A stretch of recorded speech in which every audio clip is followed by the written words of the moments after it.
This is a special podcast produced on site at SHSMD Connections 2023 annual conference in Chicago as we talk with keynote speakers and session leaders direct from the show floor. I'm your host, Bill Klaproth, and with me is Tony Powell, Managing Director for Knowledge Capital Group, and Dr. Eugene Hong, Chief Physician Executive at MUSC Heath. And we're going to talk about their SHSMD session, Lessons Learned, Academic Medical Centers Acquiring Community Hospitals. Tony and Dr. Gene, welcome. Thanks for having us. Absolutely. Bill, it's our pleasure. Thank you. Yeah, thank you for being here. This is going to be fun. So, Tony, let me start with you. Academic medical centers, or AMC, and community hospitals are realizing more incentives to collaborate than ever before. So, generally, what value is each entity seeking from the alignment? I'm going to start with patient care. Okay. You know, I grew up in a small town, and I think having the connectivity of the little hospital that I had with the academic center in the big city, which was Pittsburgh, where I grew up, was spectacular. And I think that plays out now in the M&A, that I can get care locally. And if I need something really special, they have rapid access to the academic medical center, and vice versa. They can send me back when I'm ready to recuperate in my community. So I think that's one of the first ones. Right. Dr. Gene, thoughts on them? Yeah, I would agree with Tony in that it starts with patient care and excellence in patient care. What I also really like, though, in our experience is that we learn from each other. Both the academic medical center and the community hospitals have something to contribute to overall patient care and improving healthcare delivery. Absolutely. So then, Dr. Gene, what is the potential process for designing an organizational governance model for a system that's going through integration? I'd make a couple points here, Bill, that we've learned that I think aligning the decision-making process is really important as you go through these processes. And then the other lesson for myself and for Tony and our organizations is sharing the values of why we're doing this and being very clear in communicating that and having good discussions around shared values. So when you say sharing the values, are those generally well accepted throughout the systems when you do this integration? I would say that when you're merging two organizations, there's always going to be a merger of cultures. And so hopefully if it's a good fit, then you already have a lot of shared values, but it's better to have that conversation as early as possible and as often as possible. Yeah, have that conversation up front. Tony, thoughts on that? Yeah, on the governance side, you have to have a clear decision-making process because you're going to have tons of opinions. We should do this, we shouldn't do this. And without a real mechanism to say go, no go, or integrate, not integrate, or systematize it, or leave it decentralized, you waste a lot of energy and maybe end up getting to the wrong answer. Right. So that makes sense. Really got to know that ahead of time. And so then what are some of the key components of integration management, and have some insights into what function should be centralized versus managed at the divisional facility level, Tony? Components-wise, clear articulation of everybody's roles and a structure where there's going back to the decision-making, and then work groups that have subject matter experts in their areas. So think about nursing, revenue cycle, information solutions, security, disaster. All those groups have super specialized stuff that one executive might have an appreciation for all those things. They can't be subject matter experts in all those. And having those work groups really have a clear charter of what they want to accomplish and how they're going to work together with the acquiring entity and the acquired entity to go forward with the plan. So let me ask you that before you get to the second part of the question. That seems like a lot of work. How do you put all of that messaging and processes and instruction in place? A good structure, the structure that we did with MUSC, we had a integration steering committee, which sat at the top and was kind of the decision-making body. And then we had an integration kind of PMO that herded all the cats, right? Here are all the functional work groups. Here's the meeting cadence. Here's the charter. Here's what we're working on. Okay, we are debating this issue. We have 3 days to come back with an answer, send them off. It's 2 days. How are you guys coming? You know, just really managing it. And we partnered with MUSC, and we ultimately built a playbook that we gave to them as part of the engagement. And now they run all their integrations in-house. So you have to really stay on it. 100% on top all the time.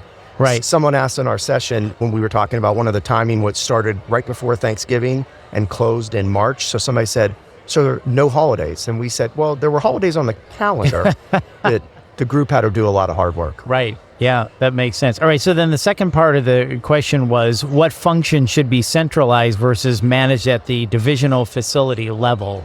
So it's a great second follow-up question there. I was reflecting that we're learning as we go through them. We've been through several rounds of expansion and several rounds where we've acquired and integrated and partnered with community hospitals.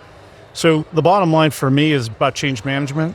And even some of the things we did with some of our earlier expansions, we're doing differently now in terms of centralization versus decentralization. That was part of our talk that we just gave.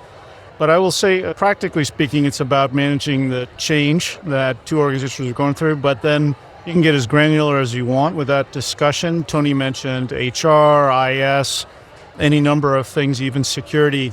For myself as the physician lead on the MUSC side, we talked about how we hire providers. We have an improved patient access, even things as granular as admit transfer centers across our expanding health system. And I think we're doing better with each one of these steps we go through. But I would say that it's probably not one size fits all answer for the centralization versus decentralization question. Yeah, that seems like the right answer for that, because every merger integration is going to be different and have their own nuances. Absolutely. Is that right? Yep. Each organization is going to have its own strengths and its own weaknesses. Right. Yeah, absolutely. So Dr. Gene, this is a perfect question for you then. What issues do providers face after consolidation, and how can this influence clinical quality, and what should a leader do to help with this integration? Yeah, sure. There's a lot to that question, Bill, so I'll try and make a few points. The one for a provider is kind of an obvious one. If you're fortunate enough to be on electronic medical records and merge with another organization that may be on a different set, having one unified EMR platform, of course, is important. And the take-home point is you can never have enough at-the-elbow support after a merger between two organizations. So if you think you're all set and you're providing the adequate support, I would double that in your head before you go forward and make the same mistakes that we may have made. So that's one very practical thing. I think the other is, again, you're bringing on new providers and how you measure and what your expectations are in terms of their activity. So quality was a big emphasis for us in our mergers because it's a core value for us as one example, but also things like productivity. And those are just a couple examples, I think, that are important after the consolidation for the providers. At the elbow support. I like that. Okay, so you also mentioned, Dr. Gene, try to avoid mistakes that were made. Can you share some pitfalls that we should be looking out for? Maybe a question for both of you. Start with you, Dr. Gene. Yeah, absolutely. The first one that comes to my mind, Bill, is start planning for after day one of the acquisition, well before day one occurs. So you're so focused on getting to day one that you really should be starting to plan for day 30, day 90, right. Day 120. Yeah, hey, we're here, we made it. Now what? Now what do we do? Exactly. Yeah, that makes sense. Pitfalls that you've seen, Tony? Yeah, I wish I had I have a pitfall in mind, and it's around articulating why we're doing this with everybody. So understanding the why and being very crisp, that's the necessity, because this is a confidential thing you're doing, right? You just don't announce like, hey, we're contemplating buying X, Y, Z. Oh my God, yes. Let's have a town hall and talk about your thoughts. So it's super tight, but you need everybody's buy-in ultimately to be successful, and it's that balance.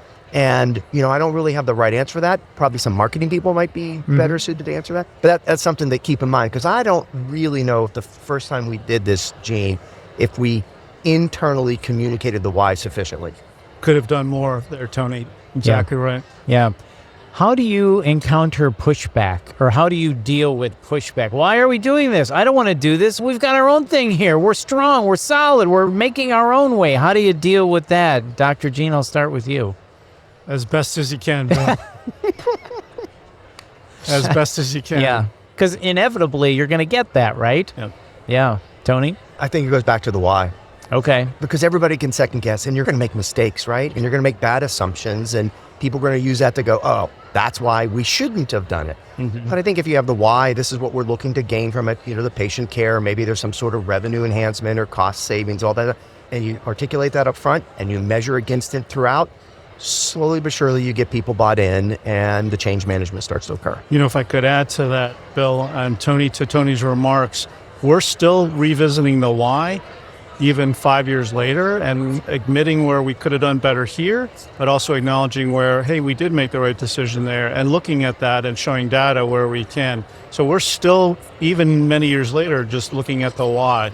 And do you then celebrate the victories? Or here, we said this was going to happen. This was going to be a positive benefit of this, and it's happened. Do you celebrate those? And you have to continually, I would think, articulate those victories too, right? Yes. This is why we did this, and look, it's happening. Yep. We try and celebrate the victories because we're still expanding and Right. still growing. So, Yeah. but also acknowledging, hey, we could have done better here or done differently there.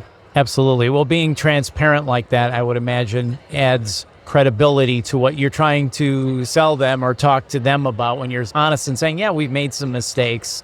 We could have done this better, but let's remember the why we're doing this, right? Is that the thought behind it? Absolutely. Wow, what a great session. Well, thank you both for stopping by, Dr. Gene and Tony. Before we wrap up, let's get your final thoughts. Dr. Gene, let's start with you. Anything you'd like to add? Yeah, I can't communicate enough in these processes, right? And it reminds me of some of the lessons that I think a lot of healthcare organizations have learned during COVID. That is to act urgently, act with transparency, and if you think you've communicated, communicate some more. Right. That's a great message for all of us, for any industry, really. If you think you've communicated, communicate some more. Absolutely. Well, Dr. Gene, thank you for that. And Tony, let's wrap up with you then. Any final thoughts? Sure. Two. First one would be just because a deal's presented, don't necessarily have the group think get you to where you think you need to say yes. Second would be to make sure that you have your assumptions be reasonable. I see too many times people have these great hockey stick growths. Like if we just do this, we're going to grow by 40% or we're going to cut costs by 40%. I'd be a little bit more conservative on that. And then if it still works in the conservative model, then it might be a good deal. But if it only works in the crazy hockey stick model, probably better to pass. That's a great analogy. And just one final follow-up on the groupthink. Is it the problem when people have the acquisition, the chase and capture in mind that they forget the why and then they're doing it for potentially the wrong reasons if the groupthink goes in the wrong way? Is that kind of what you're mentioning or alluding to? Or if you don't have a process, right? But I mean, it's... Oh, okay. Right, because, hey, we have this opportunity, right? It's an opportunity. It only knocks once, right? If we don't do it, somebody else is going to. And all of a sudden you get this groupthink going, well, yeah, that might work and this and... well, we can grow. And then next thing you know, it's taken on a life of its own. So that's just something to think about. Yeah, absolutely. Well, thank you both. This has been a pleasure talking with both of you, Dr. Gene and Tony. Thank you very much. I appreciate it. And once again, that's Tony Powell and Dr. Eugene Hong. And make sure you sign up for the SHSMD Connections virtual conference, October 20th, 2023, plus on demand through the end of the year. The virtual conference will feature access to 50 plus sessions recorded from the September in-person conference, plus all new live sessions. Just go to shsmed.org/annual to learn more and to get registered. And please join us at SHSMD Connections 2024 next October in Denver, Colorado. And if you found this podcast helpful, please share it on your social channels.